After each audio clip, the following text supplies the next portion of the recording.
morning and welcome to World Talks here on TVP World. I'm Diana Skaya.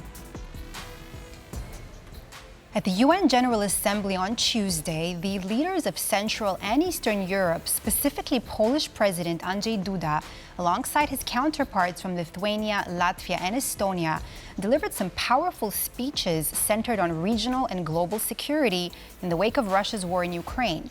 Now, while the conflict in Ukraine was a key focus, these leaders also discussed other important issues like protecting democracy, reducing reliance on Russian energy, all whilst emphasizing the need for continued support for Ukraine and reinforcing the urgency of collective action. And joining me now in studio to discuss these topics is Mr. Bartłomiej Kot, Program Director at the Warsaw Security Forum. Thank you so much, sir, for being with us here this morning. Good morning, and it's wonderful to be here with you. So, sir, many speeches were delivered by world leaders, meetings also at the UN Security Council in between, which were also quite significant. But let's focus on the leaders of Poland, Lithuania, Estonia, who were, of course, all critical of Russia. Now, in your view, what would you say were their most important and central common messages that they delivered to the international community that Europe and the West should pay particular special attention to?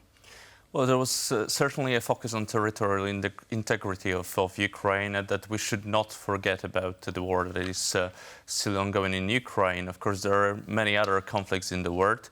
There was a lot of focus among other leaders on the current situation in Gaza and Lebanon, that is, of course, right now at the headlines of many international coverage. But the leaders from Central and Eastern Europe are focusing, of course, on Ukraine, because that's, very close to our hearts, but very also close to our interests. Therefore, it is without a doubt that the focus on territorial integrity of Ukraine was the clear focus of these speeches. Now, Polish Foreign Minister Radosław Sikorski also delivered quite a powerful speech at the UN Security Council, where he refuted several false claims made by Russia's permanent representative. He also compared Moscow's kidnapping of Ukrainian children to Nazi Germany abducting Polish and Soviet children during World War II. Let's take a listen to that for just a moment. The Russian ambassador claims that Russia does not bomb civilian targets. That's a second lie. 2 weeks ago, I visited the Ukrainian city of Lviv, where a townhouse was hit with a Russian Kalibr missile. This is the result. Ambassador Nebenzia and Russian propagandists like to refer to the democratically elected government of Ukraine as Nazis, as you've just heard. It so happens that in Poland, I live three kilometers from Potulice, the site of a former Nazi filtration camp during the Second World War. It's known for the fact that thousands of children were imprisoned there, from Poland and the Soviet Union, from around Smolensk and Vitebsk. Up to 800 of these children died, but thousands were transferred west to be Germanized. How does what you are doing to Ukrainian kidnapped children differ from what German Nazis did to your children and ours? That's some powerful words right there coming from the Polish foreign minister. Now, sir, both President Duda and Estonian President were very critical of Russia's role as permanent members of the UN Security Council. Now, what specific reforms to the Security Council could realistically be implemented to address this issue, particularly as they violate the UN Charter? And if you can tell us also what challenges could come out of that, especially on Russia's side. I'll be really honest with you. When you asked the question, you mentioned the word realistic changes. Absolutely. Well, I don't believe that there are any realistic changes at this point that could be made to UN Security Council. Of course, there is a huge discussion right now, and that is also a part of this meeting of the leaders right now in the UN about the reform of the system. There has been a lot of messaging, a lot of speeches also during the General Assembly about the necessity to adapt the United Nations to the changing world. When it started, it was around 50 countries that were the members of the UN. Right now, we have over 190 countries, 193. And the word has completely changed. As a part of the system, there is almost no representation of the African countries in the Security Council, which is 1/7 of the globe.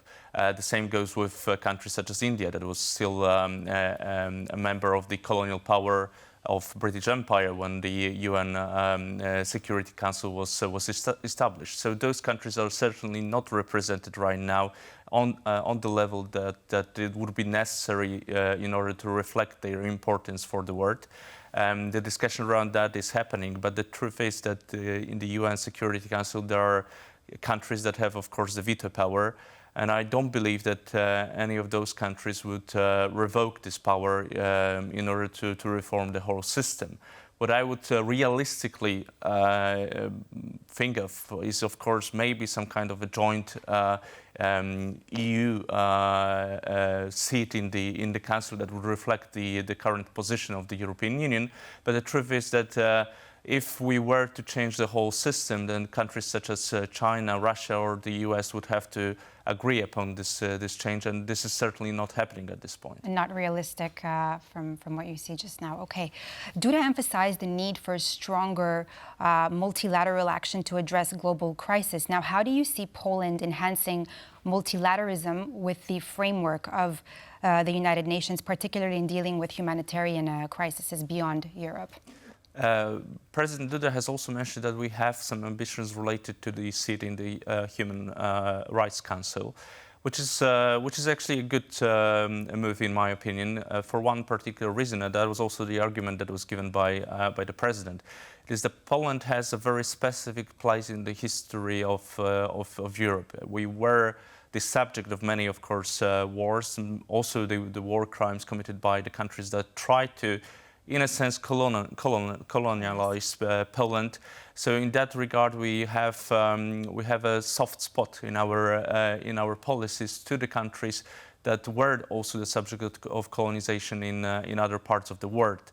We were never a colonial power, so in that regard, we are in a very specific position also among the European countries. Those that are the biggest ones actually right now in the EU. So Poland could be also used by the collective West, if I may say so, as a bridge between the countries of so-called Global South, Africa, or the Southeast Asia, in order to reach out to those countries and try to convince them that our arguments related to, for example, the territorial integrity that was mentioned also by the president, are the correct ones, are the right ones, and they're also in a sense we have a need of their support so that the system stays solid. Because there are still countries in the world right now, I would say, that feel that this system that the UN is a part of is not just for them, and that it should be reformed, at least reformed, hopefully in a peaceful manner.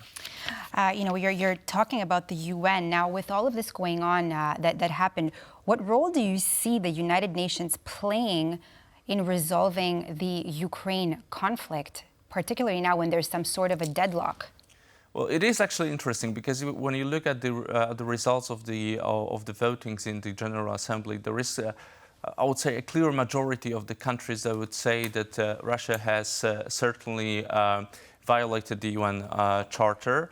There was even a resolution related to that, which was a collapse of, I would say, Russian diplomacy, because even the countries that you would consider that would be actually siding with Russia voted against the Russian position. But the truth is that when you look at the composition of the Security Council and, of course, Russia's veto power, the whole system seems very not working in the regard against the Russian activity that actually violates the basis of the UN Charter. So, in order to be effective, the UN, in order to be effective against the Russian position, would have to, of course, reform the Security Council, which will not happen. So, the only thing that I can feel that it certainly the UN has the place here, what it could do. It is to be, as it is right now during this UNGA that is happening right now, firstly, the place where these leaders can meet and discuss things that goes beyond only the European powers or the collective West. It is one of the very few places where actually people such as Zelenskyy or even the leaders of Central Eastern Europe can on a daily basis meet with the representatives of African countries or Asian countries. And secondly, of course, it could be a place where those things are voiced out in a way that is also present in TV. So the speech of Sikorski actually plays a very good role in that, because it is highly tweetable, let me put it that way. So people will reach out to this message, which is not necessarily the truth among other, statements of a Polish minister, because they're usually, only televised here among Central Eastern European countries, or maybe in Europe, not necessarily in Africa. Right.